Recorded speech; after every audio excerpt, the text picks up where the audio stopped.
Univesp, Universidade Virtual do Estado de São Paulo. Professor Cláudio Fabiano Mota Toledo.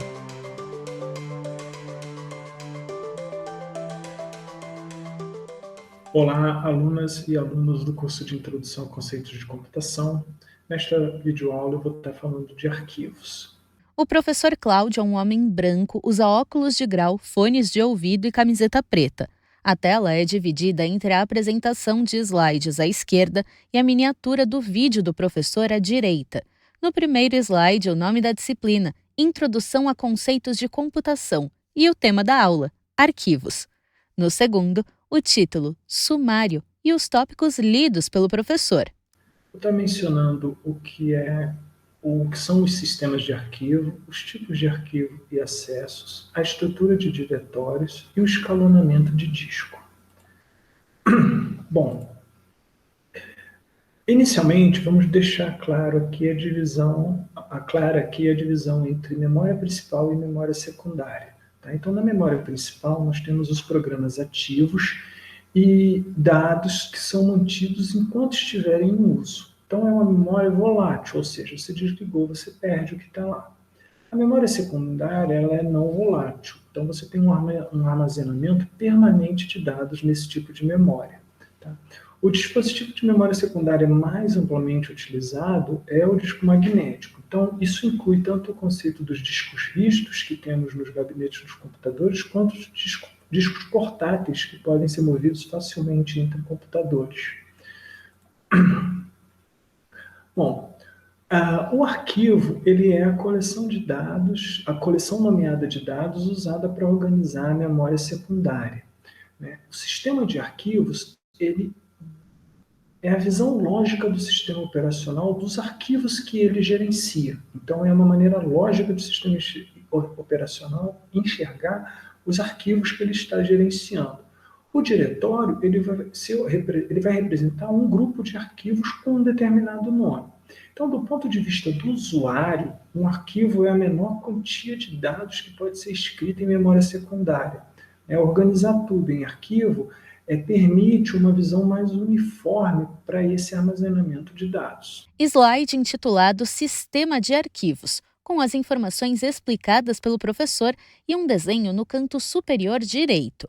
Uma pasta grande com divisória e um lápis cinza está conectada por linhas pretas a outras 4 pastas com lápis menores, dispostas lado a lado e nas cores verde, vermelho, azul e amarelo. Abaixo de cada pasta menor, há 2 folhas sobrepostas com um gráfico de colunas crescente e 3 linhas abaixo. O sistema de arquivos ele é a parte do sistema operacional mais visível ao usuário, né? Seja tanto em sistemas que têm janelinhas e ícones para você usar, quanto através do acesso via terminal. Os arquivos de um sistema operacional eles são manipulados por meio de chamadas, né?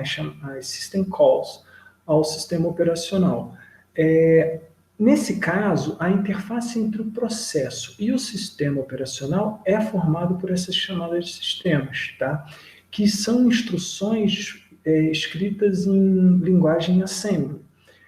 E, em geral, a gente pode categorizar ela em 5 tipos. Nós temos as chamadas de sistemas relacionadas a controle de processos, a manipulação de arquivos, a manipulação de dispositivos, a manutenção de informação e comunicação. O sistema operacional, então, ele auxilia na execução de diversas operações com arquivo. Você vai poder criar, excluir, abrir, fechar, ler dados de arquivo, escrever dados em um arquivo, reposicionar o ponteiro corrente em determinada posição do arquivo, incluir dados ao final, truncar ou apagar o conteúdo de um arquivo, renomear um arquivo, copiar um arquivo. E já quando vocês começarem a aprender as linguagens de programação, vocês vão fazer códigos para justamente acessarem e manipularem arquivos executando esse tipo de operação. Bom, os tipos de arquivo e acesso. Nós temos o arquivo texto, que contém caracteres, e o arquivo binário, que contém dados em um formato específico, exigindo uma interpretação especial de seus bits. Slide com título Tipos de Arquivos e Acessos. e 2 desenhos abaixo das informações lidas pelo professor. Uma folha branca com um W maiúsculo contornado por um quadrado azul no canto superior esquerdo, a ponta superior direita dobrada para frente e linhas grossas azuis. Uma folha branca com a ponta superior direita dobrada para frente e números binários em linhas do topo ao final da página. Então, nesse caso, nós vamos ter tipos de arquivos especificados por esses bits, que vão dar tipos específicos de informações contidas em um arquivo. Então, vamos ter arquivos que são imagens, vamos ter arquivos de som. E a extensão de um arquivo, ela é parte de um nome de um arquivo que indica o tipo. Então, nós temos o SVG, PDF, ODT, tá? Só que a extensão, ela é meramente uma indicação do que o arquivo contém. Você pode nomear um arquivo, na verdade, do jeito que você quiser, desde que você utilize os caracteres permitidos pelo seu sistema operacional. Você pode, inclusive, pegar um arquivo PDF e colocar nele uma extensão GIF. Isso não tem problema nenhum, porque alterar a extensão, ela não vai mudar os dados que estão nesse arquivo, o formato interno desse arquivo. No slide, há 6 imagens dos ícones de atalho para arquivos com os seguintes formatos: SVG, PDF, na parte superior do ícone ODT e na inferior W, na parte superior do ícone ODS e na inferior C. Arquivo ODB, HTML. Bom, em termos de acesso, nós temos o acesso sequencial ao arquivo. Então, os dados em um arquivo são acessados de forma linear. O que significa isso? Considerando que eu estou apontando para um determinado campo do meu arquivo, eu posso sequencialmente, a grosso modo falando aqui linha a linha, varrer o meu arquivo numa direção, a partir de onde eu estava, nesse caso descendo, ou poderia subir nessa varredura sequencial que eu estou fazendo no meu arquivo. Desenho de uma folha branca com a ponta superior direita dobrada para frente e códigos binários em linhas do topo ao final. À esquerda da folha, há 4 setas grossas e vermelhas nomeadas ponteiro de arquivo, que indicam linhas de códigos. A segunda seta aponta para uma faixa sobre a folha com a frase leitura ou escrita. Já o acesso direto ao arquivo, você tem os dados em um arquivo sendo acessados de uma maneira mais direta porque você tem números lógicos de registros que podem ser especificados. Então, isso permite, por exemplo, que você venha aqui embaixo, onde você tem esse número lógico de registro como sendo, vamos nesse exemplo aqui, 13, depois você pula para 2, depois você volta para 8. E você está fazendo esse acesso, então, de uma maneira direta, a partir dessa estrutura de números lógicos de registros. Desenho da folha com linhas de números binários. À esquerda, as linhas estão numeradas de 0 a 15. E há 3 setas grossas e vermelhas, nomeadas ponteiro de arquivo, que indicam as linhas 2, 8 e 13. Uma faixa com a frase leitura ou escrita está sobre a linha 8 da folha. Falando agora sobre diretórios, a árvore de diretórios ela é uma estrutura mostrando a organização alinhada de diretórios do sistema de arquivo. Então, ela é uma estruturação que você utiliza para organizar os arquivos. E nessa estruturação, você vai seguir a estrutura de uma árvore, a gente vai ver um exemplo já, onde você tem um diretório raiz, que é o nível mais alto no qual todos os outros estão contidos. Como que se dá isso? Esse exemplo deixa isso bem claro. Observe que nós seguimos uma estrutura em árvore.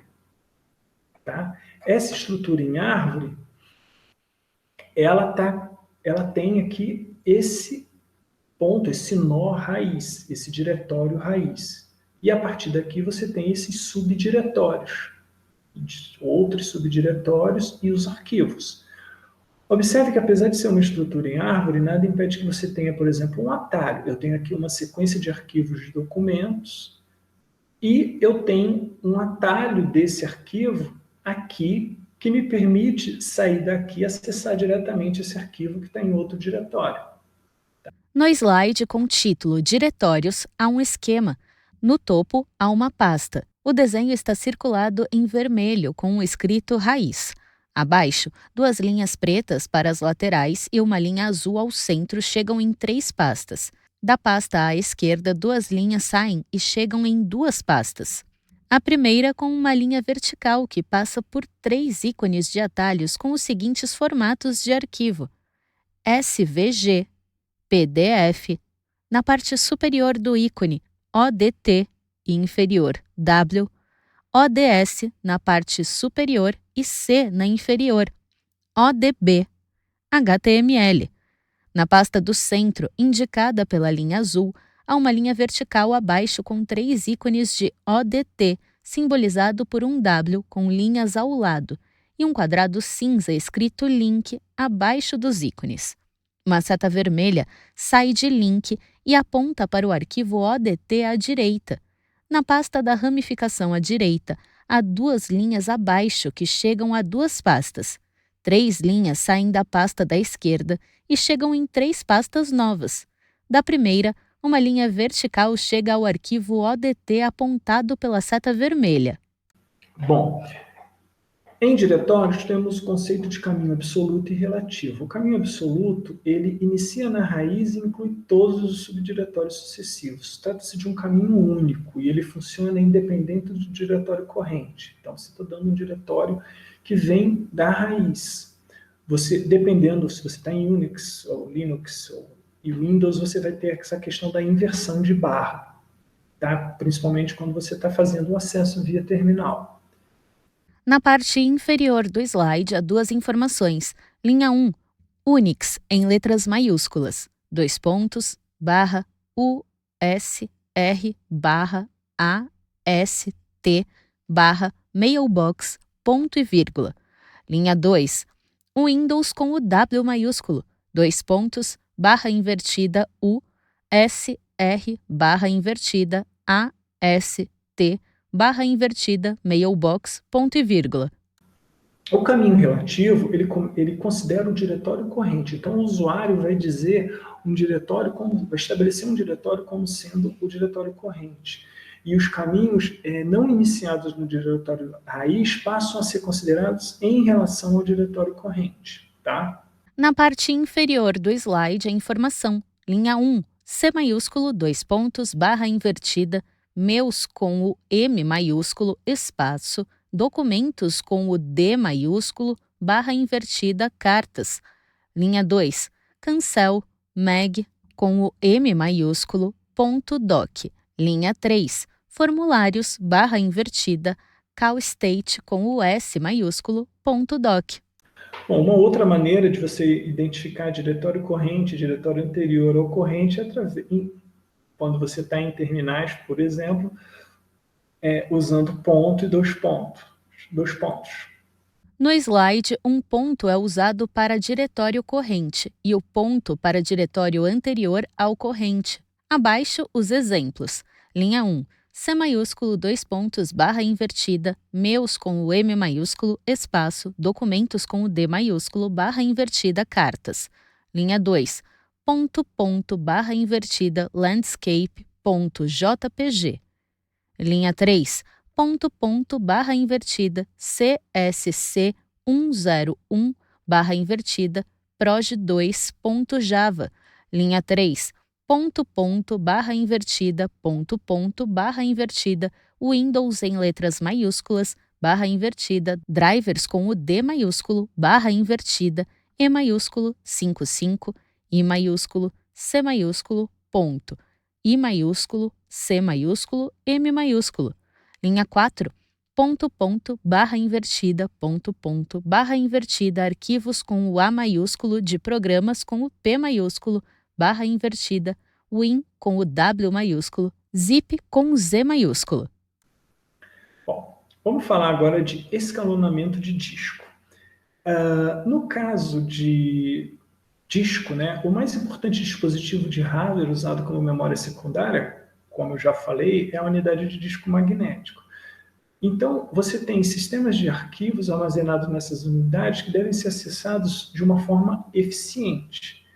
Só que você vai precisar do escalonamento de disco, que é uma técnica uma técnica que o sistema operacional usa para determinar quais requisições atender primeiro. Por quê? Porque transferir dados para a memória D e para a memória secundária é um gargalo em um sistema computacional. Tá? Por quê? Porque a velocidade da CPU e a velocidade de acesso à memória principal são muito maiores que a velocidade que você tem para fazer a transferência de dados a partir da memória secundária, seja para enviar, seja como para receber, né?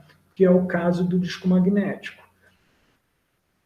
Então, nesse contexto, para a gente entender o escalonamento de disco, vamos definir aqui a trilha como sendo um círculo concêntrico na superfície de um disco. E temos o setor, que é uma seção de uma trilha.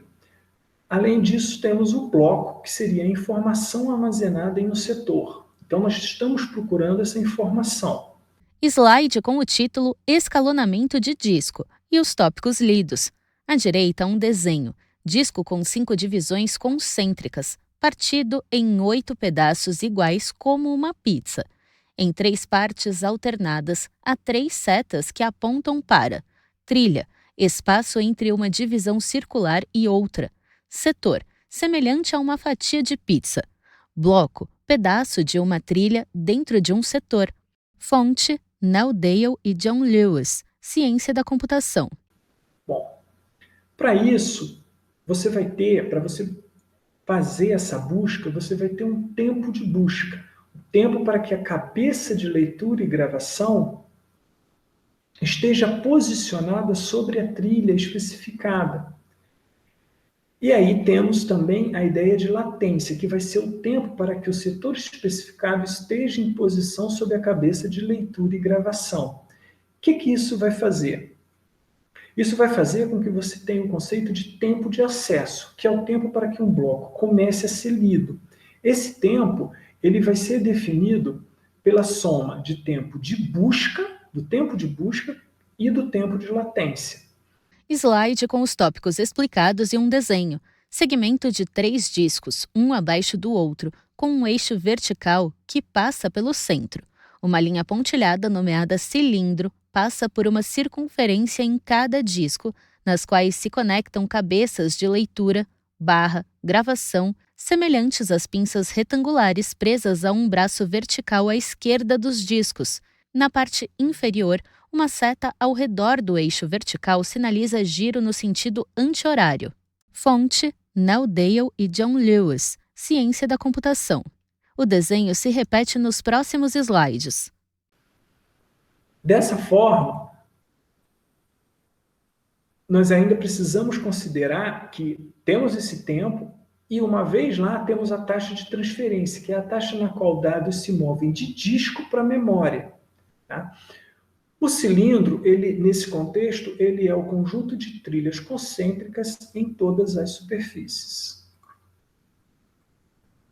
Bom, assim, a unidade de disco pode ter uma série de... Então, onde que surge essa questão do escalonamento? Você vai ter na unidade de disco uma série de requisições pendentes. Tá? Só que um disco ele pode ter milhares de cilindros. Então, vamos ilustrar isso com um exemplo onde a gente considera só 110 cilindros com as requisições pendentes nos cilindros 49, 91, 22, 61, 7, 62, 33 e 35. Então, suponha que a cabeça de leitura escrita no momento atual esteja no cilindro 26. Para onde eu vou? Eu vou para 22?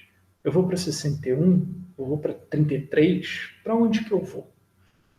Que estratégia eu uso para conseguir atender mais rapidamente essas requisições? Bom, então só para passar uma ideia aqui nessa disciplina, né, uma forma de você fazer isso é o escalonamento de disco. Primeiro a chegar, primeiro atendido. Então, a primeira requisição a chegar será a primeira a ser atendida. Nesse exemplo que nós temos, se nós estamos em 26, bom, a primeira que chegou foi 49, vou para lá. A próxima era 91, vou para lá. Depois 22, volto para cá. Então, observe que não necessariamente isso vai ser eficiente, dependendo da configuração de requisições que você tem. Desenhos de círculos vermelhos dispostos em zigue-zague na horizontal. com distância ligeiramente maior entre os dois primeiros e o restante, e com os números na sequência: 1, 7, 22, 26, 33, 35, 49, 61, 62, 91, 110. O exemplo citado é a sequência 49, 91, 22, 61, 7, 62, 33, 35. Os círculos dos números 49, 91 e 22 ficam verdes quando o professor os cita, e surgem setas que apontam para cada número no caminho, formando um zigue-zague. Podemos então apelar para um escalonamento de disco baseado no menor tempo de busca primeiro. O que significa isso? Eu vou mover as cabeças a mínima quantidade necessária para atender qualquer requisição pendente. Então, por exemplo, estando em 26, o mais próximo é 22. O mais próximo de 22 é 33. O mais próximo de 33, 35. Opa, 1 e 7 está ficando para trás, né? Porque de 35 eu vou para 49. Círculos com a mesma disposição e sequência numérica. O 26 em verde e os outros em vermelho. Os números 22, 33, 35 e 49 ficam verdes quando citados, com setas entre as sequências. Então, uma maneira, também uma outra estratégia para fazer esse escalonamento por varredura é o escalonamento por varredura de disco. Nesse caso, o algoritmo ele vai trabalhar usando a ideia do elevador. Então, o elevador ele vai para cima e ele vai para baixo. No caso da leitura, né, da cabeça de leitura e gravação, você vai mover ela na direção do cilindro ou para fora da direção do cilindro. Slide com a imagem de 2 botões dispostos na vertical. O primeiro é verde e tem uma seta para cima, e o segundo vermelho com uma seta para baixo. Então, como que seria isso? As cabeças de leitura e escrita, elas vão em direção ao eixo, depois para fora em direção à borda do prato. Então, e uma vez que chegue na borda, volta em direção ao eixo e assim sucessivamente. Então, essas idas e vindas, né, é o que acontece, dá o nome de varredura de disco.